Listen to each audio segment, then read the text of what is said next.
কালিয়াগঞ্জে রামনবমীর মহামিছিল হাতিয়ার করে শক্তি প্রদর্শন করল বিজেপি ও তৃণমূল শিবির।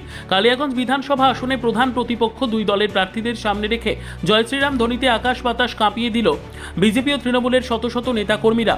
রামনবমী মিছিলের একাংশে রায়গঞ্জের সাংসদ কার্তিক পালের নেতৃত্বে বিজেপি প্রার্থী উৎপল মহারাজকে সামনে রেখে এগিয়ে চলে কমল সরকার, বসন্ত কুমার রায়, অমিত সাহা, সন্তোষ বেঙ্গানির মতো নেতা এবং বিভাস সাহা, গৌরাঙ্গ দাস, পিয়ালি দাস, নন্দ দুলাল দাসের মতো পুরো কাউন্সিলররা।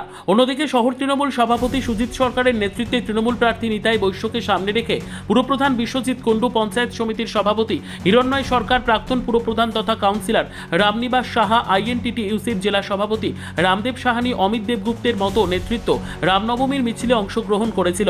কালিয়াগঞ্জে রামনবমীর মিছিলে বিপুল সংখ্যক নেতাকর্মীদের অংশগ্রহণের মধ্যে দিয়ে তৃণমূল ও বিজেপি শিবির শক্তি প্রদর্শনের সঙ্গেই জনসংযোগ ঝালিয়ে নেয়।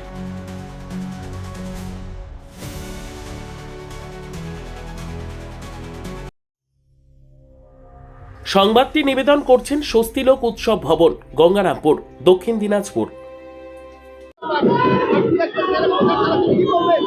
রামনবমী আমাদের জাতীয় উৎসব কালিয়াগঞ্জের, আমরা প্রতি বছর করে থাকি। এই বছরও সামিল হয়েছি। জনগণের প্রচুর উৎসাহ, ভক্তবৃন্দের, আমিও ভক্ত হিসাবে এসেছি। ধন্যবাদ। সর্বোত্তম সুযোগ সুবিধে রয়েছে আতিথেয়তায়।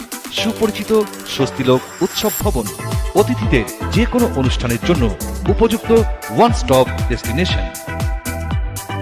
আমরা আপনার বিশেষ অনুষ্ঠানটিকে অবিস্মরণীয় করে তুলি। স্বস্তিলোক উৎসব ভবন, শিববাড়ি রোড, গঙ্গারামপুর, দক্ষিণ দিনাজপুর।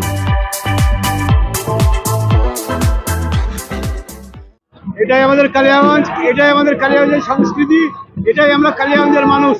এখানে জাতি ধর্ম নির্বিশেষে সবাই আমরা আনন্দের মাতি। উৎসব সবার, ধর্ম যার যার। এটাই আমাদের এই পশ্চিমবাংলার সংস্কৃতি, এটাই মানুষের সংস্কৃতি।